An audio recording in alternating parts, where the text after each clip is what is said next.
Hola, buenos días. Bueno, en primer lugar, quiero agradecer la invitación a Bioma Soil y es para mí realmente un placer participar en este evento. Bueno, yo les voy a hablar de la regeneración agroecológica, pero de sus fundamentos teóricos. Entonces, voy a comenzar hablándole de los resultados de este artículo que está aquí, ¿no? Entonces, bueno, esto presenta los resultados de un experimento, ¿verdad? Que tiene el siguiente diseño experimental. Bueno, vemos que hay cuatro tratamientos. Un primer tratamiento en la cual las plantas no tienen insectos orugas en las hojas ni en las raíces. Un segundo tratamiento donde las plantas tienen orugas en las hojas. Un siguiente tratamiento, perdón, en el cual las plantas tienen orugas en las raíces y un tratamiento final en el cual las plantas tienen orugas tanto en las raíces como en las hojas. Bueno, luego se eliminaron las orugas y las plantas y solamente quedó el suelo, ¿no? En este suelo se sembraron otras plantas, las cuales no tenían orugas ni en las raíces ni en las hojas.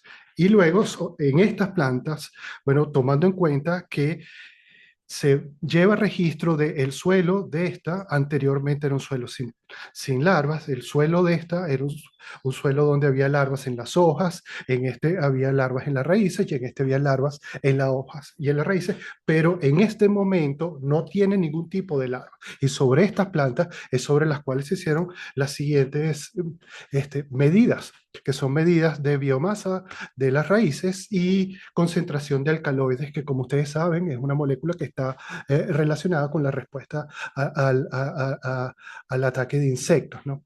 Y entonces nosotros observamos que hay diferencias entre los diferentes tratamientos, porque algunos eran los tratamientos donde no había larvas, otros donde había larvas en las hojas, en las raíces y así.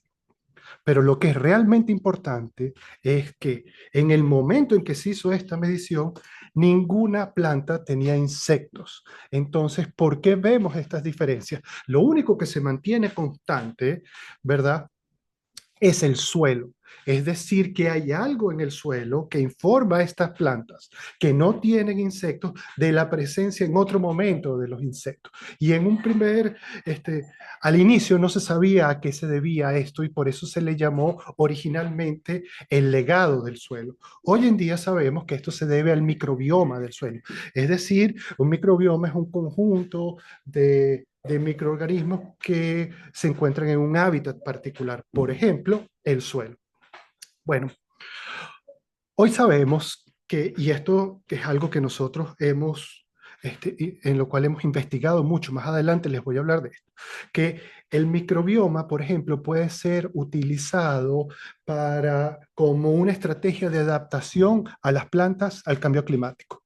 Este, una estrategia muy interesante es, por ejemplo, si usted está en una zona donde sabe que en un futuro, por el cambio climático, esta va a ser una zona cada vez más seca, una cosa que se puede hacer es tomar microorganismos que forman parte de un microbioma de una zona seca e incorporarlos en esta nueva zona como una estrategia de adaptación al cambio climático. Ya se han hecho experimentos sobre esto, como por ejemplo los que muestra este artículo que les estoy presentando aquí, y es una estrategia de adaptación también muy prometedora. Entonces, de esta manera nos vamos dando cuenta que estos microorganismos tienen implicaciones muy importantes para el bienestar de las plantas. Por ejemplo, nosotros sabemos de las micorrizas. Nosotros sabemos, por ejemplo, que las micorrizas son importantes porque permiten a las plantas explorar el suelo en busca de agua y obtener, por ejemplo, fósforo, pero esto no es ni la mitad de la historia. Hoy en día sabemos, por ejemplo, que sí, que a través de las micorrizas diferentes plantas se pueden conectar a través de las chispas del hongo. Y de esta manera, por ejemplo, si una planta tiene áfidos, se pueden comunicar plantas entre sí y informarse plantas que todavía no tienen áfidos de que hay áfidos en la cercanía y de esta manera prepararse. Es decir, esto nos da una idea de la interacción que se da entre diferentes plantas a través de la mediación del hongo. de los hongos, de las hifas del hongo formador de micorrizas. Y entonces, nosotros sabemos que existen estas conexiones que están mediadas por los micelios de los hongos. Y estas involucran intercambio de información, como lo que acabamos de ver, pero también intercambio de nutrientes. Un caso que es particularmente interesante es lo que se conoce como el subsidio de carbono, en el cual árboles que están establecidos a través de esta red de IFAs subsidian carbono a árboles que se están estableciendo. Pensemos por un segundo en las implicaciones en términos de manejo que puede tener esto en una plantación donde se están replantando individuos y la importancia que tiene este mecanismo en este sentido. Y entonces hoy en día sabemos que un bosque en realidad es una red compleja de interacciones, no solamente interacciones benéficas, diferentes tipos de interacciones, y que esta red, lo más interesante de todo, es que está compuesta por diferentes especies, y a esto se le ha dado este apropiado nombre. Entonces, bueno, es claro, ¿verdad?, que las micorrizas tienen una relación mutualista con las plantas, es decir, mutuamente benéfica. ¿Verdad? Esto es en el suelo, pero también sabemos que encima del suelo hay importantes mutualismos. El, el más estudiado son los mutualismos que se dan entre los polinizadores y las plantas que polinizan. Entonces tenemos estos mutualismos que sean sobre suelo, también sabemos que hay otros mutualismos, por ejemplo, el de las micorrizas que sean debajo del suelo. ¿Estarán conectados de alguna manera estos mutualismos? Vean lo que pasa en términos del número de polinizadores por hora y vemos que las plantas que están asociadas con micorrizas tienen un mayor número de polinizadores con la gigantesca importancia que esto también tiene en términos de manejo. Y de esta manera vemos que en realidad no es que exista una red de interacciones en el suelo y una red de interacciones por encima del suelo, sino que en realidad forman una sola estructura. Y de estas redes vamos a hablar mucho. Pero antes de hablar de las redes, quiero mencionar otros dos temas.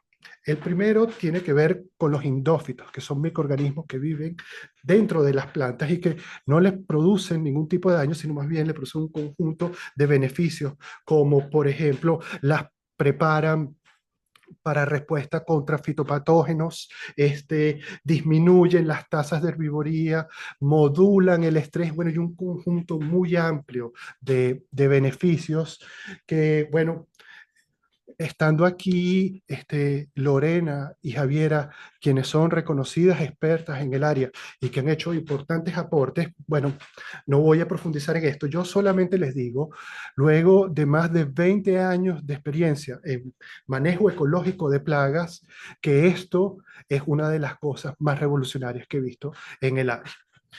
Y la otra cosa que les quería hablar es que existe un grado muy grande de integración entre las plantas y su microbioma. Por ejemplo, hoy en día sabemos que el microbioma de las hojas interactúa con las redes de regulación genética, con los genes de la planta. Y eso determina, por ejemplo, si una hoja particular va a crecer o se va a preparar para defenderse por ejemplo, de un, de un por ejemplo, fitófago, ¿no? Bueno, ahora sí, hablando de redes.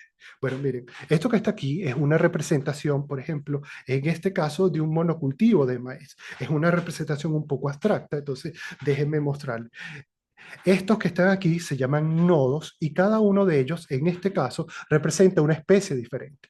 Aquí tenemos, por ejemplo, al maíz y estos otros nodos, porque ustedes saben que en un monocultivo nunca hay una sola especie, hay una multitud de especies. En este caso, estos otros nodos representan insectos que se alimentan del maíz y estos son microorganismos que son capaces de causar enfermedades en el maíz. Y las cosas que los unen se llaman vínculos y son diferentes tipos de interacciones ecológicas. El color de cada una de ellas representa el tipo de interacciones. Por ejemplo, en rojo, que es la que más vemos aquí, son interacciones del tipo contramensalismo, es decir, interacciones tróficas, es decir, interacciones en donde un organismo se alimenta de otro. Y vean, una peculiaridad de esta red es que primero hay muchas interacciones que llegan al cultivo, al maíz, y estas interacciones prácticamente todas son tróficas, es decir, donde hay organismos que se alimentan del maíz.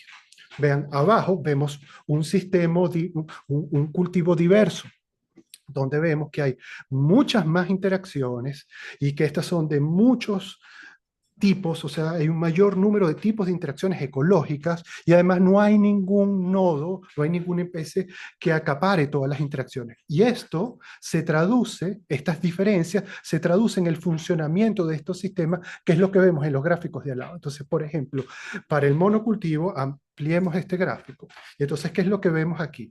Bueno, esto que está, estas curvas que están aquí, ¿verdad? Representan cada una de ellas la densidad, o sea, el número de individuos que tienen las especies que se alimentan del maíz. Y lo que vemos es que estas se incrementan y luego colapsan. Bueno, lo que ocurre es un crecimiento exponencial de las especies que se están alimentando del país, es decir, lo que nosotros conocemos, por ejemplo, como un problema de plaga, y luego el sistema colapsa cuando se acaba el maíz. Entonces, ¿esto a qué se debe? Esto se debe a que hay una alta centralidad del nodo, o sea, del que representa el monocultivo. ¿Qué quiere decir? Que hay una alta centralidad, que hay muchas interacciones que van hacia el monocultivo y además estas son de pocos tipos y en este caso son prácticamente todas interacciones tróficas. Bueno, ahora veamos qué es lo que ocurre en este otro sistema, ¿no? En el sistema diverso.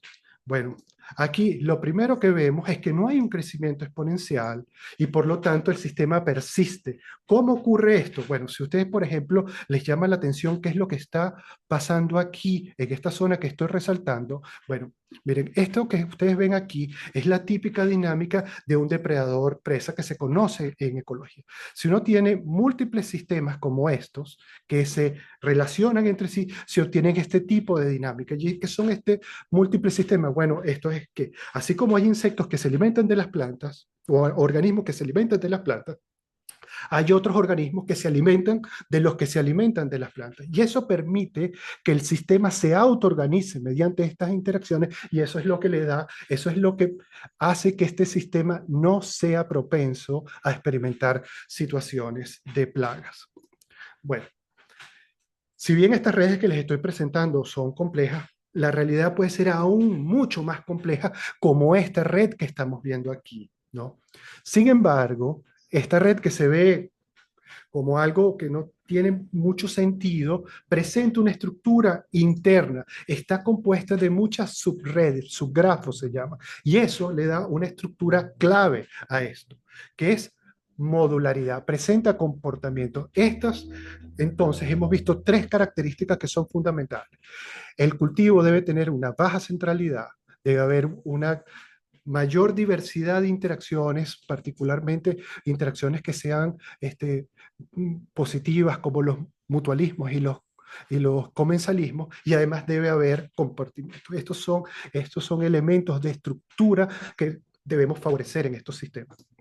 Entonces, y por último, lo que vimos, que aquí se ve de una forma aún más clara, y es que no existe una red que sea el suelo y una red que sea, perdón, y una red que sea la parte que está por encima del suelo de la planta, sino que es un continuo suelo-planta.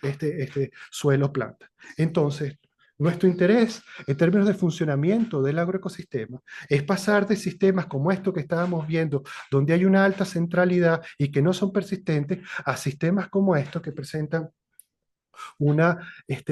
que no presentan una alta centralidad y que son persistentes. ¿Cómo podríamos hacer esto? Bueno, incorporando interacciones en el sistema, y es lo que vemos aquí. Pero fíjense ustedes que nosotros vamos incorporando interacciones en el sistema y sigue siendo no persistente. Eso es a lo que nosotros llamamos la trampa convencional.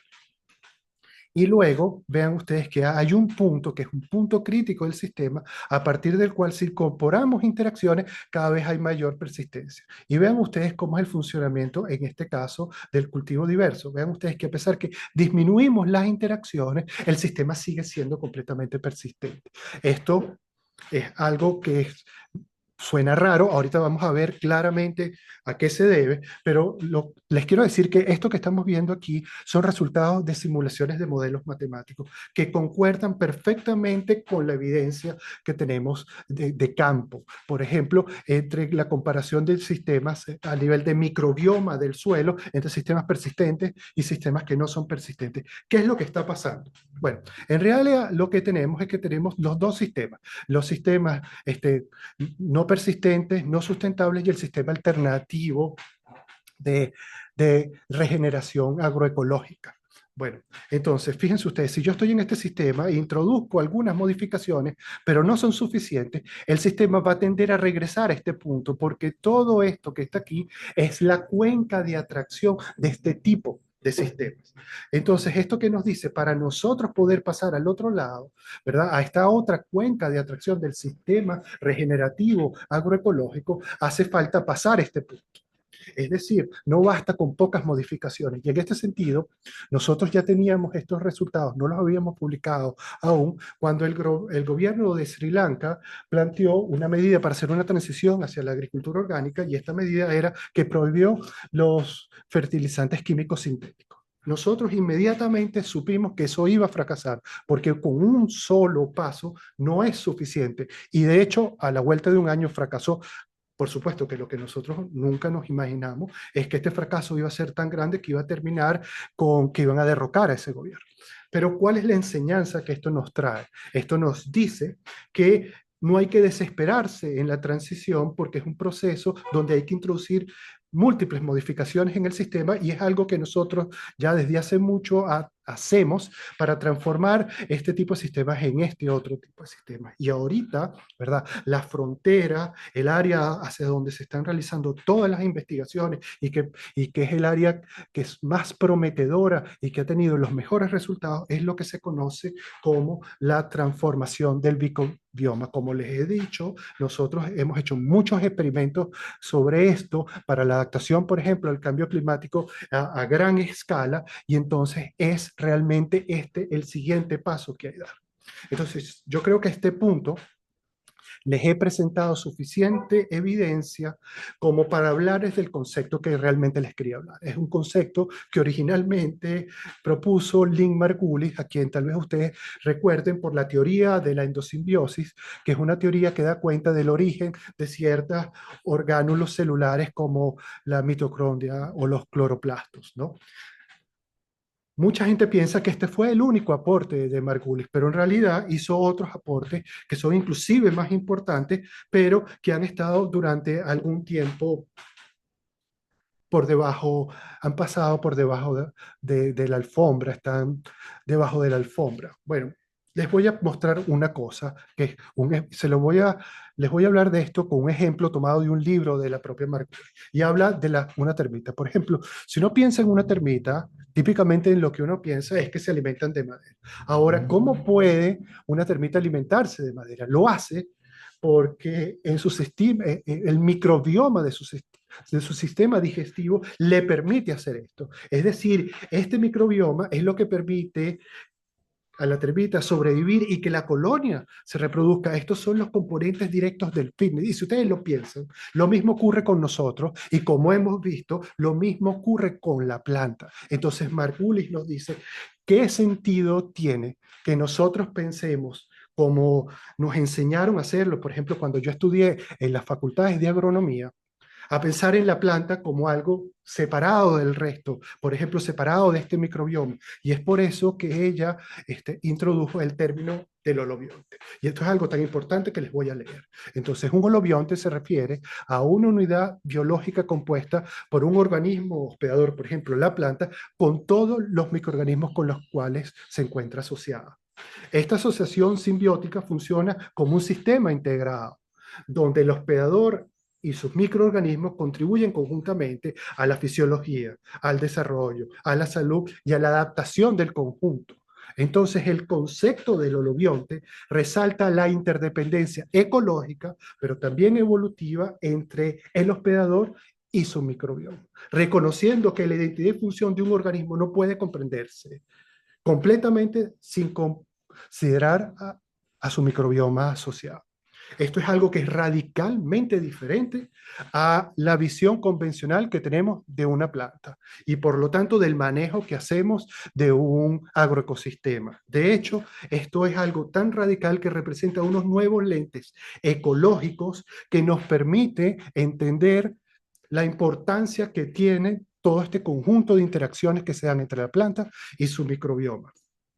Bueno, si bien es algo novedoso, este artículo, que es un artículo considerado prácticamente refundacional en este sistema, bueno, vean ustedes que esto es algo que ya tiene, están 10 años. Y de hecho, si ustedes buscan en Internet, por ejemplo, en Google, ustedes lo que van a ver es que a partir de este año, lo que ha hecho es crecer el número el interés que hay sobre este tema. Y si ustedes buscan, y los invito a que lo hagan, se van a sorprender a la cantidad de investigaciones que actualmente se están haciendo. No solo en agricultura, por ejemplo, en salud también hay mucha salud humana. Entonces, lo que esto nos dice, lo que nos indica, es que el primer punto que tenemos que llevarnos es que la salud de la planta en realidad es un estado que emerge de las interacciones entre el microbioma. Entonces nos interesa, por lo tanto, es hacer un manejo del microbioma, es decir, es un objeto importante de manejo agronómico. Y entonces, una cosa que nosotros hemos encontrado, y más adelante les voy a presentar evidencia de esto, es que la mayoría de los suelos agrícolas, en términos de microbiología, son desiertos. Entonces, ¿qué es lo que nosotros tenemos que hacer? Bueno, nosotros tenemos que introducir biodiversidad microbiológica en estos sistemas. Entonces, ¿cómo funciona esto? Bueno, típicamente uno introduce y hay una red inicial, pero esto, ¿verdad? Empiezan a actuar sobre esto procesos ecológicos y evolutivos que hacen que algunos elementos se extingan del sistema, entonces se transforma en esta zona que está aquí, tenemos una red de transición, pero finalmente el sistema llega a una red que es fundamentalmente estable.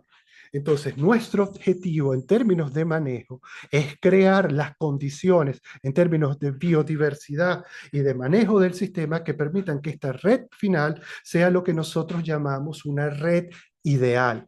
¿Qué es esta red ideal? Bueno, aquí se las presento. Vean ustedes que esta es una red que es mucho más simple que la que hemos visto anteriormente. ¿Por qué? Porque en esta red los nodos no representan una especie, sino representan un grupo funcional, es decir, un conjunto de organismos que ejecutan una función que a nosotros nos interesa. Luego, los nodos que están en verde representan al holobionte, los nodos que están en morado representan otros elementos que están presentes y las interacciones, los colores de las interacciones, como lo había mencionado anteriormente, representan diferentes tipos de interacción. Esto es lo que nosotros hemos llamado el eco-Bauplan, porque así como en biología evolutiva existe el concepto de Bauplan, que son un conjunto de características en común. Por ejemplo, este, los felinos tienen diferentes especies y nosotros las podemos identificar, pero también tienen un conjunto de características en común que nos permite a cada una de estas especies identificarla como que forman parte de este grupo, ¿verdad? Entonces, en ese sentido, ¿no? El EcoBauPlan, esta red ideal que nosotros estamos proponiendo, es que nosotros creemos que todos los agroecosistemas saludables tienen un conjunto de características en común, ¿verdad? Que son y que se pueden resumir en esta red que nosotros estamos presentando. ¿Cómo nosotros hemos construido esta red? Bueno, en función de más de 25 años de experiencia en campo, en la realización de múltiples experimentos, algunos de los cuales han sido hechos en el contexto de tesis de grado, en la evaluación de modelos matemáticos y en una extensa revisión bibliográfica. Y entonces esta red que nosotros tenemos ahí reproduce todas las características que nosotros tenemos. Hemos disminuido la centralidad del cultivo, hemos aumentado la proporción de relaciones positivas y tiene una modularidad que es equivalente a la que se encontraba en los sistemas naturales. Entonces, ¿esto qué es? Esto es algo que es ideal, pero en realidad nos sirve como orientación. ¿En qué sentido? ¿Cómo sirve esto para la práctica? Porque este ideal nosotros lo podemos comparar con redes que hemos construido para sistemas particulares, para lotes de terreno. Por ejemplo, para lo que se conoce en Chile como en un cuartel. Entonces, nosotros comparando estas redes, por ejemplo, inmediatamente nos damos cuenta que este grupo que está aquí, que es un grupo importante, que son los nemátodos que se alimentan de hongos, que tienen importantes implicaciones en términos de manejo de fitosanitario del sistema, pero que como van a ver con Pilar más adelante también tienen importantes implicaciones en términos de la nutrición vegetal. Entonces, nosotros con solamente comparar estas dos imágenes nos damos cuenta de caminos que nosotros, de manejo que tenemos que emprender. Por ejemplo, nos interesa aumentar ese grupo. Entonces, esto funciona como una brújula ecológica que nos permite orientar las decisiones de manejo que vamos a tomar. Ahora bien, esto no es algo que han desarrollado otras personas y que nosotros estamos viendo cómo aplicamos. Esta es una tecnología que ha sido explícitamente desarrollada para biomas soy. Ahora, esta es una brújula que tiene una peculiaridad. Esta brújula tiene la peculiaridad que funciona mejor en la medida que más se utilice.